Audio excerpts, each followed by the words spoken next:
आपण नक्कीच काही चांगलं करू शकतो. तर मी विचार केला ह्या 3 गोष्टी जर का आपल्याकडे असतील तर आपण ह्याचा काही उपयोग करून मास्माच्या वाढीसाठी काय उपयोग करू शकतो, अशा हिशोबाने आम्ही ह्यामध्ये मी होकार केला आणि आलो. आणि आजही ज्यावेळेला मी कोणाची मेंबरशिप घेतो तेव्हा मी पहिल्यांदा विचार करतो की अजून त्याला आउटपुट किती मी देऊ शकतो. ज्यावेळेला मी गोल्ड मेंबरशिप किंवा सिल्वर मेंबरशिप सुद्धा मागतो त्यावेळेला माझी रिस्पॉन्सिबिलिटी खूप वाढते की त्यांना त्याच्यापेक्षा 10 पटीने किती जास्तीत जास्त फायदा व्हावा अशा पद्धतीने प्रयत्न करायचा गरज आहे. तर जानेवारीमध्ये आपली पहिली एजीएम झाली आणि त्यानंतरच्या ज्या काही ऍक्टिव्हिटीज झाल्या त्याविषयी मी थोडक्यात सांगणार आहे की मास्मा काय आहे वगैरे सगळ्यांना माहितीच आहे की it is a 23 year old organisation आणि आपल्या सिनियर लोकांनी खूप छोट्या प्रमाणात ही चालू केली आणि या सगळ्यांची इच्छा अशी होती की खूप मोठ्या प्रमाणात मास्मा व्हावी आणि चांगल्या पद्धतीने काम व्हावं. तर ह्या एजीएम झाल्यानंतर आम्ही बीओडी, हे काही बीओडीचे फोटो आहेत, रिजनल टीमचे फोटो आहेत आणि एक गोल आम्ही केला होता की मास्मा ज्या वेळेला एजीएम झाली त्यावेळेला मी काही गोष्टी डिक्लेअर केल्या होत्या की आम्ही ह्या वर्षामध्ये या गोष्टी करू. तर त्यातले काही होते की make proper organization structure and system of MASMA. एक मास्मा ऑफिस घ्यायचं हा एक कन्सेप्ट होता की आपल्याला स्वतःचं मास्माचं ऑफिस असावं. Membership growth, promote MASMA till at customer, training of members about quality, upgrade about latest knowledge and technology, strong advisor committee, collaboration with organization, solve different policy issue आणि MASMA certified issue, MASMA certified installations. तर हे जर का तुम्ही बघितलं तर ह्याचे जे ग्रीन केलेले आहे त्यामध्ये आम्ही बऱ्यापैकी काम केलेलं आहे आणि जे काही ब्लॅक दिसत आहेत ते अजून काम करायचे बाकी आहेत. तर आपण वन बाय वन बघू की आपण जी ॲडवायझर टीम केली तर त्यावेळेला आम्ही ठरवलं होतं की चांगले ॲडवायझर घ्यावे आपल्याला, कारण जर का ॲडवायझर टीम जर का स्ट्रॉंग असेल तर आपल्याला डिसिजन घेणं हे खूप सोयीस्कर होतं, त्यांचा सल्ला आपल्याला खूप महत्त्वाचा ठरू शकतो. त्यामुळे आपण अरविंद करंदीकर, विवेक वेलणकर, प्रताप उघाडे बुधे अशा काही लोकांना आपण ॲडवायझर बॉडीवर घेतलं. खरं तर त्यानंतरचे 2 ते 3 महिने हे कोविडच्या काळामध्ये गेले तेव्हा बऱ्यापैकी काम आपल्याला करता आलं नाही आणि ही ॲडवायझर टीम अजून काही स्ट्रॉंग कशी करता येईल याबद्दल अजून काम करणं बाकी आहे. त्यानंतर एक ऑर्गनायझेशन स्ट्रक्चर बनवायचं ह्या बाबतीत होतं की कोणती ऑर्गनायझेशन जर का मोठी असेल तर त्याला एक स्ट्रक्चर बनवायला पाहिजे. तर यासाठी आम्ही काही चॅप्टर्स केले होते वेगवेगळे, Vidarbha chapters, west Maharashtra, north Maharashtra, Mumbai, Marathwada असे काही चॅप्टर्स केले होते. यामध्ये एक स्ट्रॉंग रिजनल टीम केली होती. ह्यामध्ये आम्ही काही 45 जणांची रिजनल टीम केली होती. त्यातले काही आता ऍक्टिव्ह आहेत, काही ऍक्टिव्ह पण नाही आहेत. पण ही टीम ही बिल्डअप करणं ही खूप आता गरजेची गोष्ट आहे याच्या पुढच्या काळामध्ये. त्यानंतर मास्मा मेंबरशिप हा जो काही कन्सेप्ट होता, इतके दिवस आपण बघितलं की मास्माची मेंबरशिप आपण एक सरसकट मेंबरशिप घ्यायचो, 1000 रुपये, 2000 रुपये आणि त्यावेळेला जे काही मेंबर्स होते ते मॅक्झिमम जी लोक होते ते ईपीसीज होते आणि काही अंशी काही डीलर्स होते, पण मॅन्युफॅक्चरर्स कोणी नव्हते आपल्या इथे. तर आम्ही असा विचार केला की जर का ह्या मॅन्युफॅक्चरर्स जर का बरोबर असतील आपल्या तर बऱ्याच गोष्टी त्यांचा सपोर्ट मिळेल. म्हणजे पर्चेसिंग पासून ते सर्व्हिस सपोर्ट आहे किंवा बाकीचे पॉलिटिकल काय पॉलिसी इश्यूज आहेत याबद्दल ह्या लोकांची खूप काही मदत होऊ शकेल. तर ह्या सगळ्यांना एकाच लाईनीत तोडणं हे कुठेतरी चुकीच्या पद्धतीने होईल. ह्यामुळे आम्ही त्याच्यामध्ये कॅटेगरीज केल्या की स्टुडंट कॅटेगरी पहिली केली, आम्ही स्टुडंट कॅटेगरी केली. नंतर ईपीसीज जे इन्स्टॉलर्स आहेत त्यांची केली. त्यानंतर डीलर डिस्ट्रीब्युटर ही अशी केली आणि त्यानंतर सिल्वर कॉर्पोरेट आणि गोल्ड कॉर्पोरेट अशा पद्धतीने केली आणि याला खूप चांगला रिस्पॉन्स मिळाला. म्हणजे जर का आता आम्ही बघितलं सिल्वर गोल्ड मधले आपले खूप काही चांगले आहेत. आजच आपण दोघांचे सेशन्स ऐकले. त्यानंतर डीलर डिस्ट्रीब्युटर मध्ये पण खूप मोठी आपल्याकडं लोक आहेत. म्हणजे जवळपास माझ्या हिशोबाने 25 ते 30 लोक ही डीलर डिस्ट्रीब्युटर मध्ये आहेत. आणि या सगळ्यांचं असं म्हणणं आहे की यामधून आम्हाला बऱ्यापैकी चांगल्यापैकी फायदा होतो आणि मास्माचा पण उद्देश असा आहे की त्या लोकांना बिझनेस कसा मिळावा आणि आमच्या ईपीसी प्लेयरला त्यांच्यामुळे कसा फायदा व्हावा या दृष्टिकोनातून आम्ही प्रयत्न करत आहोत. त्यानंतर बरेच दिवस हा इश्यू होता की वेबसाईट डेव्हलपमेंट, हे प्रदीपजींच्या काळात पण चालू होतं, त्यांनी बराचसा इनिशिएटिव्ह घेतला. त्यानंतर वेबसाईट असणं आणि वेबसाईटवर मेंबरशिप होणं म्हणजे थोडीशी ट्रान्सपरन्सी असणं. बऱ्याच वेळेला पूर्वी असे इश्यू यायचे की मेंबर आहे की नाही हे त्यालाही माहिती नसायचं आणि मासमाच्या मदतीला कधी कधी माहिती नसायचं कारण तेवढं रेकॉर्ड प्रॉपर नव्हतं आणि त्याचं सर्टिफिकेट मिळायचं नाही किंवा बऱ्याच काही छोट्या मोठ्या गोष्टी होत्या त्यामुळे लोक नाराज व्हायचे.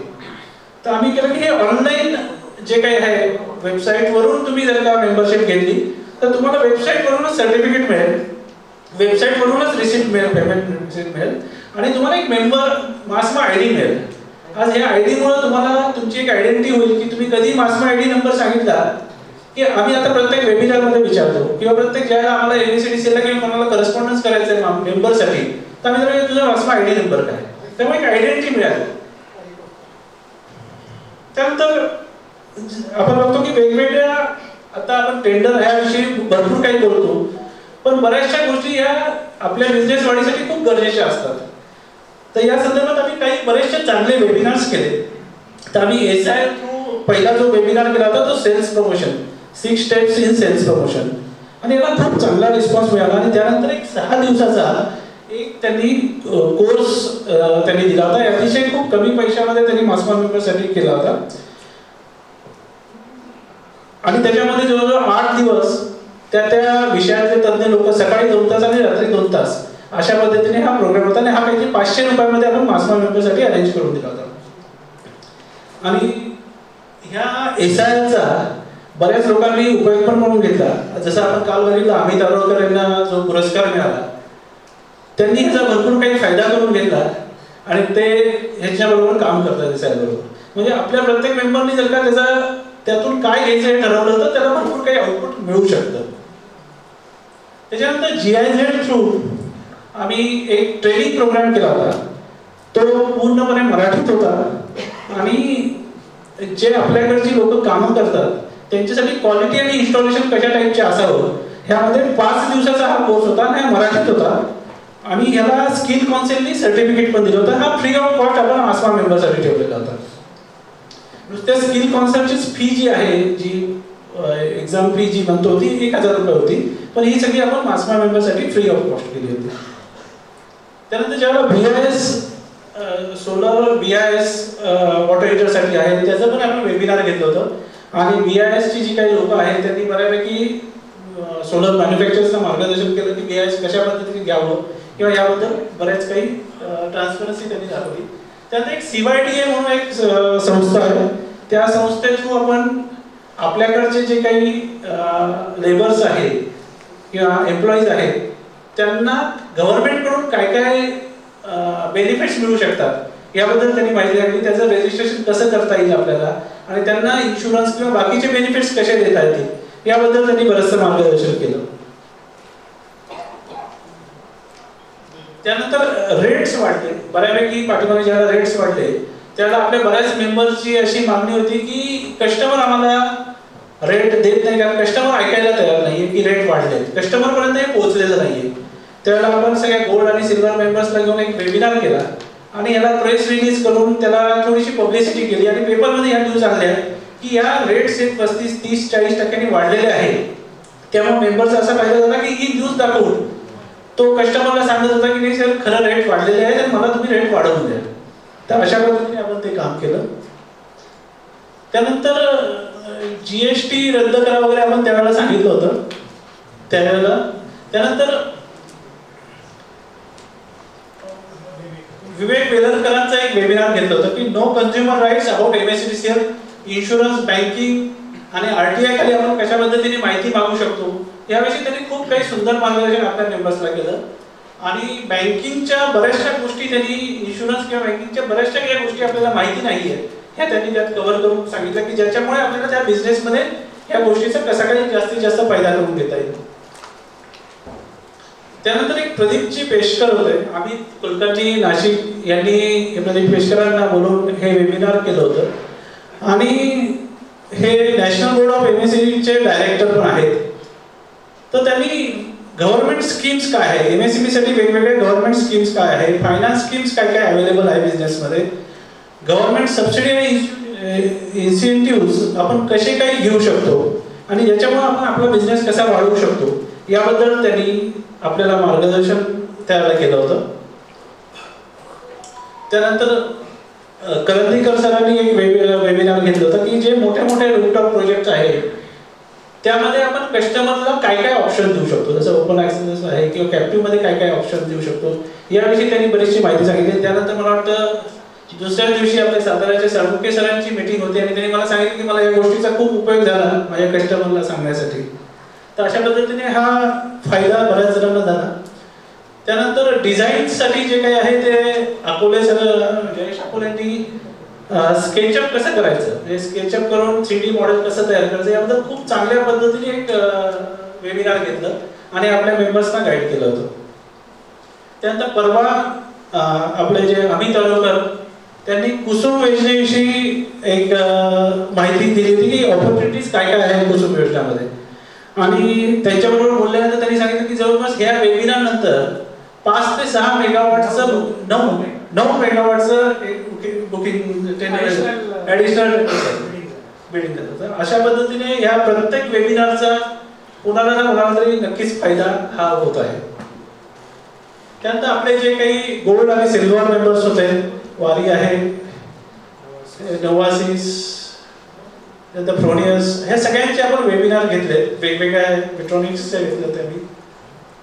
त्यानंतर दुसरा एक असा कन्सेप्ट होता की मासमाला जर का मोठं करायचं असेल तर वेगवेगळ्या असोसिएशनशी आपण जर का असोसिएट केलं तर मासमा ही एक्सपांड होईल आणि आपल्या मेंबर्सलाही बराचसा बिझनेस त्यातून मिळू शकेल. या अनुषंगाने आम्ही वनराई बरोबर असोसिएट केलं. वनराई ही एन्व्हायरमेंटल मध्ये या NGO मध्ये खूप मोठ्या प्रमाणावर काम करते आणि आपले जे मोहन दारिया यांचे रवींद्र दारिया हे आता ते बघतात.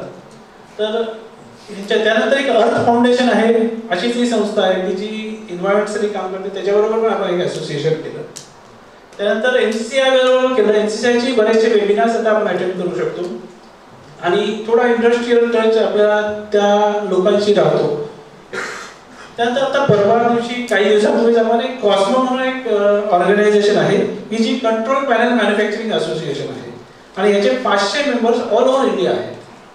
तर ह्याबरोबर आपण असोसिएशन केलं. यांचे 2 ते 3 वेबिनार्स पण आपल्याला त्यांनी दिले की त्यांच्या वेबिनारला आपले मेंबर्स अटेंड होऊ शकतात. वेगवेगळ्या टॉपिकवरती त्यांचे वेबिनार्स होते आणि याचा फायदा असा होतो की ज्यावेळेला ह्यामधून नेटवर्किंग वाढतं, मासमाचं नाव या लोकांपर्यंत पोहोचतो. म्हणजे ह्या 500 लोकांपर्यंत ज्यावेळेला मासमाचं नाव पोहोचतं, आपला कोणताही मेंबर ज्यावेळेला त्या इंडस्ट्रीमध्ये काम मागण्यासाठी जाईल आणि त्याला सांगेल की मी मासमाचा मेंबर आहे तर त्याला थोडंसं वेटेज जास्त येईल. त्यानंतर आम्ही बऱ्याचशा कॉलेजेसमध्ये एमओएन करतोय आता की त्या स्टुडंट्सना कसं ट्रेन करता येईल किंवा आता झील कॉलेजमध्ये त्यांनी एक वर्षाचा सोलर इन्स्टॉलेशनचा कोर्स चालू केला आहे.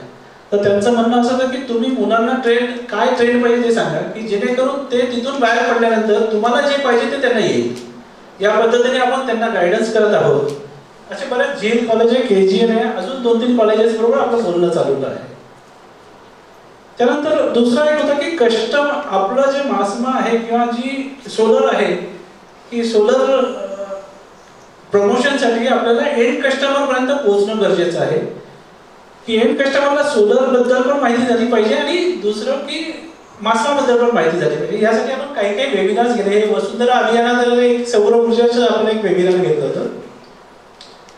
त्यानंतर एक वर्ल्ड एन्व्हायरमेंटल हेल्थ डेच्या दिवशी आपण हा global warming and its effect solution to solve the problem and role of solar energy in global warming ह्याविषयी खूप वेबिनार घेतला होता. ह्याला रवींद्र दारियाजी पण होते, संजय खोत जे सर्टिफाईड एनर्जी ऑडिटर आहे कोल्हापूरचे ते पण होते आणि संतोष पट्टी हे जे MSCG सेलला पुण्यामध्ये काम करतात हे पण होते. या सगळ्यांनी खूप चांगल्या पद्धतीने आम्हाला पहिल्यांदा वाटतं रविवारी आम्ही हा वेबिनार घेतला आणि आम्हाला वाटलं लोक येतील की नाही ह्या वेबिनारला, पण जवळपास 90 ते 100 लोकांनी अटेंड केला आणि खूप पॉझिटिव्ह फीडबॅक होता. मला असं वाटतं की अशा प्रकारचे जर का वेबिनार केले अजून पुढच्या काळात तर यामध्ये बराच काही फायदा आपल्याला होऊ शकतो. त्यानंतर आपण फेसबुक आणि हे बाकीच्या सोशल मीडियामध्ये प्रमोशन थोडं चालू केलं.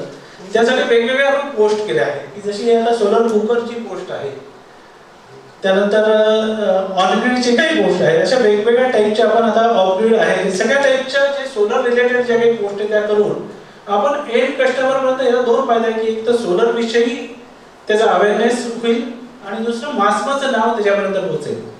तर या पद्धतीने आपण हे काम करत आहोत. त्यानंतर ज्यावेळेला आम्ही ठरवलं की आपल्याला जर का काम करायचं आहे कोणाही एजन्सी बरोबर, गव्हर्नमेंट एजन्सी समोर, तर त्यांना बरोबर घेऊन काम करणं हे गरजेचं आहे. त्यांच्या सिस्टीम मध्ये राहून काम करणं हे गरजेचं आहे. जसं म्हणतात की पाण्यात राहून माशाशी वैध नाही करू शकत आपण. त्या पद्धतीने आम्ही ठरवलं की नाही बाबा यांच्याशी रिलेशन चांगल्या पद्धतीने करण्यात यावे, यासाठी काहीतरी प्रयत्न करावे. आणि यासाठी गांधी आणि अकोले यांनी पण खूप पहिल्यांदा काळात मेहनत घेतली हे रिलेशन चांगले करण्यात. आम्ही पहिल्यांदा मेळामध्ये पण गेलो होतो, संजय कुलकर्णी आणि हे सगळेजण आम्ही मेळामध्ये गेलो होतो आणि मेळामध्ये काही गोष्टी आम्ही डिस्कस केल्या. त्यानंतर MSEDCL मध्ये जे पुण्याचे CE आहेत, AC आहेत, त्या सगळ्यांना आम्ही एक पहिल्यांदा जस्ट व्हिजिट दिली आणि त्यांच्याशी फक्त चर्चा केली, बोललो पहिल्या व्हिजिटमध्ये. त्यानंतर कोविडच्या काळामध्ये आम्ही काही ऍक्टिव्हिटीज केल्या त्यांना. ह्या ऍक्टिव्हिटीजचा मेन उद्देश होता की त्यांच्याशी चांगले रिलेशन, त्यांना काहीतरी वाटावं की मास्मा आहे, मास्मा काहीतरी करते. गोष्ट 10-20 रुपयाची नाहीये की मास्क आणि सॅनिटायझर, पण त्यांनी एक आत्मीयता निर्माण होते की ज्यावेळेला आपण घरी आले तर कोणाला चहा देतो, चहा त्याला दिल्यानंतर एक आत्मीयता, चहा त्याच्याकडे पण मिळत असते पण चहा आपण देतो. तर अशा पद्धतीने ह्यामध्ये खूप चांगला पॉझिटिव्ह रिस्पॉन्स आला. मला वाटतं कोकणगावच्या मनीषा मॅडमनी बऱ्याच वेळा सांगितलं की खूप त्यांच्या इतरच्या लोकांमध्ये MSEDCLच्या खूप काही चेंज झाला. त्यानंतर आम्ही त्याच्यामध्ये हा एक विषय मांडला होता की बरेचसे काही वेबिनार्स केले होते MSEDCL बरोबर आणि त्यांना ही जाणीव करून दिली होती की सोलर हे खूप महत्त्वाचे आहे. की सोलर जर का तुमच्या पुढच्या पिढीसाठी तुमच्या जर का चांगलं एन्व्हायरमेंट पाहिजे असेल तर सोलर ही खूप गरजेचे आहे. त्यामुळे एखाद्या इन्स्टिट्यूटचा किंवा एखाद्या ऑर्गनायझेशनचा फायद्यापेक्षाही सोलरला जास्त महत्त्व दिलं पाहिजे, अशा काही गोष्टी आम्ही त्यांना सांगत होतो. त्यानंतर आपण यांच्यासाठी एक वेबिनार पण घेतला. आपले अरविंद बोंडवे, डॉक्टर अरविंद बोंडवे, अविनाश बोंडवे ह्यांचं वेबिनार्स घेतलं होतं आणि ह्या वेबिनार्स आपण MSEDCL साठी घेतलं होतं. आणि एका जे पहिलं वेबिनार घेतलं होतं, या वेबिनारमध्ये एक महत्त्वाची गोष्ट अशी होती की याच्यामध्ये MSEDCLचे CE, आपले मेडाचे TG आणि मास्मा अशा तिघांनी पार्टिसिपेट केलं होतं पहिल्या वेबिनारमध्ये. एकाच प्लॅटफॉर्मवरती 3 जण होते. त्यानंतर MSEDCLच्या रिक्वेस्ट करून आम्ही बरेचसे काही वेबिनार्स घेतले आणि दुसऱ्या आणि तिसऱ्या वेबिनारला त्यांचे 200 engineers at A time MSEDCL all over महाराष्ट्रातले 200 इंजिनियरनी यात पार्टिसिपेट केलं होतं. सबऑर्डिनेट इंजिनियर्स असोसिएशन आहे, त्या सगळ्या इंजिनियर्सनी यामध्ये पार्टिसिपेट केलं. त्यानंतर आम्ही प्रकाशगडला गेलो. बऱ्याच वेळा म्हणजे त्यांची अपॉइंटमेंट मिळवण्यासाठी प्रयत्न केला आणि त्यांची अपॉइंटमेंट आपल्या विजय वाणी सर आहेत, त्यांनी पण बरेच प्रयत्न केले आणि अपॉइंटमेंट मिळाली आपल्याला. आणि त्यांच्याशी आम्ही पहिले सतीश चव्हाणांशी बोललो आणि बोलल्यानंतर बऱ्याचशा गोष्टी या थोड्याशा पॉझिटिव्ह डायरेक्शनला जायला लागल्या असं मला वाटतं. त्यांनी बराचसा पॉझिटिव्ह रिस्पॉन्स पण दिला. त्यानंतर त्यांनी त्याच दिवशी म्हणजे आमची ज्या दिवशी मीटिंग झाली, पहिल्यांदा ते बऱ्याचशा रिलक्टंट होते पण त्यांनी नंतर भेटल्यानंतर बऱ्याचशा गोष्टी पॉझिटिव्ह झाल्यानंतर त्यांनी सगळ्या सीईंना बोलवलं आमच्या समोरच आणि त्यांनी तिथंच आम्ही त्यांना सांगितलं की आमचं नेट मीटरिंगचे प्रॉब्लेम हा एक खूप मोठी समस्या आहे त्यावेळेला, की नेट मीटरिंग स्ट्रीमलाईन होणं आणि त्याची जी काही ऑनलाईन प्रोसिजर होणं ही खूप गरजेची आहे. तर त्यांनी इमिजिएट एक कमिटी केली आहे. त्यांनी नाही आम्ही 5 लोकांची कमिटी करू, त्याच्यामध्ये CE टेस्टिंग असतील, CE कमर्शियल असतील आणि IT मध्ये त्यांचे कोण असतील आणि 2 मास्माचे लोक असतील. तर अशा पद्धतीने त्यांनी कमिटी केली. आम्हाला वाटलं की पहिल्यांदा ठीक आहे त्यांनी सांगितलं पण प्रॅक्टिकली ते होणार आहे की नाही होणार आहे असं आम्हाला पहिल्यांदा वाटलं. पण 2 ते 3 दिवसाचं त्यांचं प्रॉपरली लेटर्स आलं त्यांचं की नाही ही अशी आम्ही कमिटी स्थापन करत आहोत आणि ही कमिटी आम्ही असं प्रॉपरली लेटर आलं. त्यानंतर 2-3 मीटिंग्स पण झाले.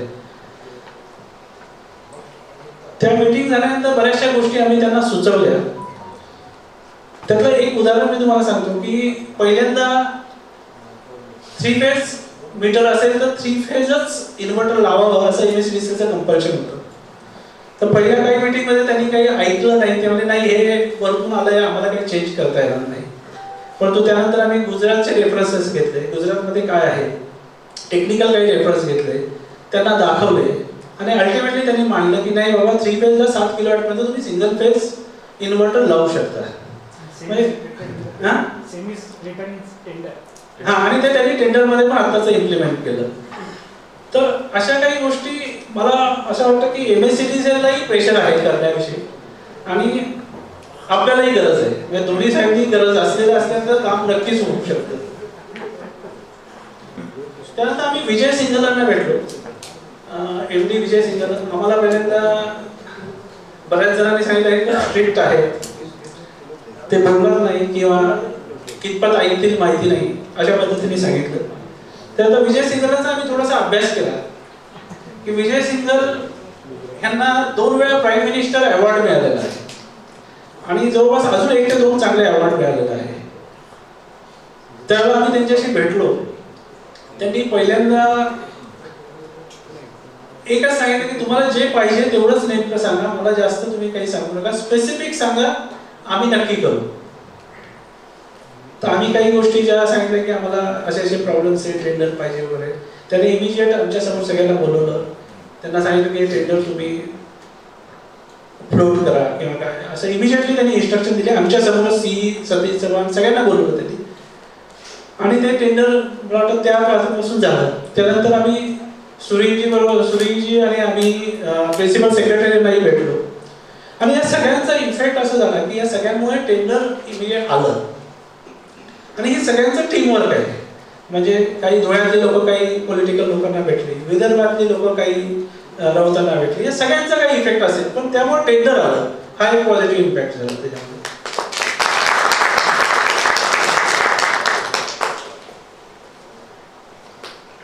त्यानंतर आम्ही टेंडर आल्यानंतरही आम्ही 2 मीटिंग्स अरेंज केल्या. एक पहिली मीटिंग आम्ही अरेंज केली की सतीश चव्हाण आणि टोटल BOD ह्यांची एक मीटिंग पहिली अरेंज केली की बाबा तुम्ही समोरासमोर सांगा आम्हाला की स्पेसिफिक 1-2 माणसांना सांगण्यापेक्षा एक ग्रुप ऑफ पीपल असतील आणि आपण डिस्कशन करू. ते झाल्यानंतर आम्ही दुसऱ्या 2 ते 4 दिवसांनी काहीतरी रिजनलची सगळी टीम आणि त्यांचे CE यांची एक मीटिंग अरेंज केली किंवा तुम्ही कसं टेंडर आणणार आहे, आमचे काय प्रश्न आहेत, हे बऱ्याचशा गोष्टी त्याच्यामध्ये डिस्कशन झाले आणि त्यात एक 200 मेगावॉटचं टेंडर फ्लोट झालं. त्यानंतर 500-200 काय, नंतर 500चं 200 झालं की 200चं 50 झालं, या बऱ्याच काही गोष्टी घडामोडी झाल्या.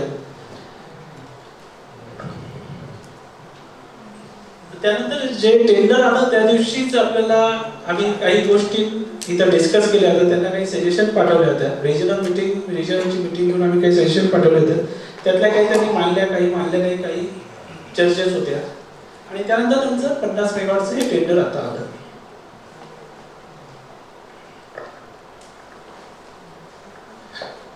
तर मला असं वाटतं की याच्यामध्ये 2 गोष्टी आहेत की ज्या वेळेला आपण एखादा बिझनेस करतो तर बिझनेस विदाउट रिस्क हा होऊ शकत नाही. म्हणजे कोणताही बिझनेस रिस्क घेतला, फक्त रिस्क किती प्रमाणात घ्यावी हे आपल्याला ठरवावं लागतं, पण विदाउट बिझनेस रिस्कशिवाय बिझनेस होऊ शकत नाही. दुसरं असं की अपयश पहिल्यांदा अपयश आलं म्हणून दुसऱ्या वेळेला अपयश येईलच असं आपण मानून चालत नाही. कारण असं असतं की अपयश ही यशाची पायरी असं म्हणतात. त्या पद्धतीने पहिल्या ह्यात आपण काही गोष्टी झाल्या, त्यात MSCDCLलाही बऱ्याचशा गोष्टी त्यांच्या चुका कळल्या, आपल्यालाही आपल्या त्यातून काही चुका असतील त्या कळल्या, तर आपण नक्कीच यातून पुढे जाऊ शकतो.